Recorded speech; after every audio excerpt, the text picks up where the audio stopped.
In Nosgoth, you get to take part in an age-old battle. Hunters versus vampires. Finally, I get to kill those sparkly bastards. Team Jacob, motherfucker! And for those of you watching in the future who don't get that joke, that means the world has won. You're welcome. So the other day, Square Enix asked if I wouldn't mind taking a look at Nosgoth. First off, I had no idea that Square Enix had anything to do with Nosgoth. And second, I said sure, why not? Now, I know what you're thinking. No, I'm not getting paid to do this video. One, I would legally have to disclose that. And two, I don't do that shit.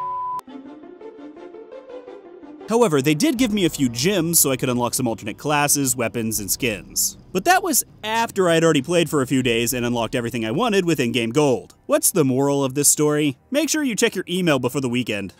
Just saying. Nosgoth, or Nosgoth, or Nosgoth, whatever, is a free-to-play team-based shooter where you'll take turns playing on one of two teams. The Hunters, or the Vampires. The rules are pretty simple. You'll join a match and then deathmatch it up to see who wins that round. Then you'll switch sides and see who wins round 2. And whichever team gets the most kills wins. And while this may seem pretty normal, it's truly the characters and the setting that make Nosgoth enjoyable. Let's start off with the Hunters. In the beginning, you'll only have 2 classes available to you. Each class has a regular attack, a melee attack, a dodge, and 2 special skills. The first class is a Hunter, a crossbow archer who has the ability to shoot explosives and tie up their enemies with a boa.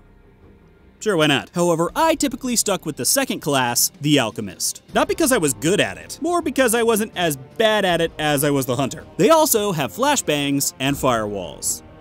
Sure, why not? On the Vampire side, you also only have 2 classes to start off. The Reaver, which is a more mobile type, able to move quickly and leap long distances. Whoops. And leap long distances, and also leap onto your enemies. You can also throw some smoke bombs, and dodge projectiles when you need to escape. And then there's the Tyrant. He's basically the tank type. You can charge in, do a stun attack, and then ignore pain as you run away. Now, the cool thing about vampires is their movement. Vampires are able to scale pretty much any wall. I swear, undead parkour should be a sport. Unlike ESPN 15 or something. As the humans, our team usually found the best way to survive was to get indoors, hopefully somewhere without many entrances and preferably near a shrine, which you use to heal and fill up ammo. As a vampire, I found the best thing was to try to drive the humans out of their hole and separate them. This makes them a lot easier to kill, which is important. Not just because that's how you win the game, but also because to regenerate health as a vampire, you need to kill a human and then execute them by ripping out their throat and drinking their blood. Oh no, someone let out the YouTube trolls again! After each match, you were given an amount of gold based on your performance. Kind of like being a prostitute. Wait, that's not right.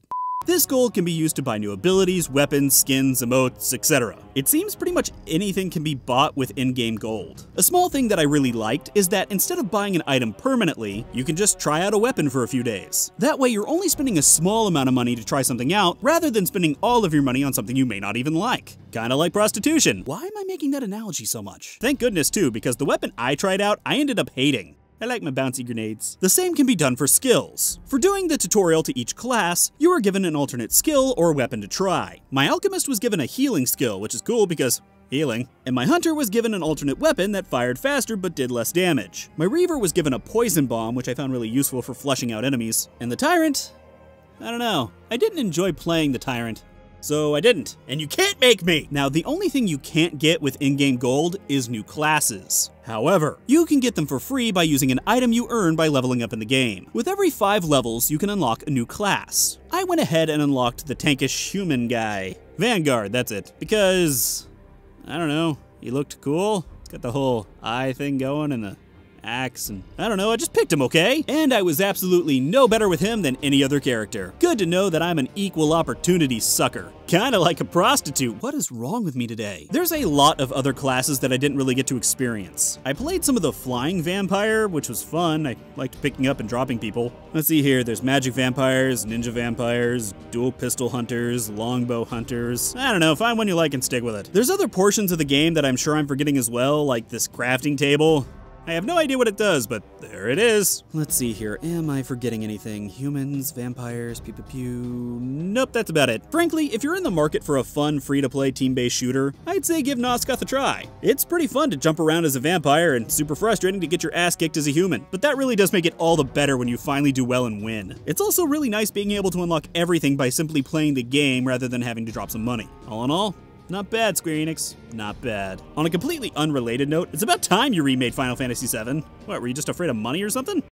And that was Nosgoth. I'm saying it that way because it's funny. If you're new here, make sure to hit that subscribe button for future videos. I've also put another video for you to watch right up here. If you'd like, you can follow me on Twitter to hear me bitch about stuff. And if you really want to support the channel, you can buy some merchandise, or you can donate to me on Patreon, like these other beings of the undead. And you'd think that'd be cool, but no, they're all super emo, like, oh, I'm gonna live forever and never know love.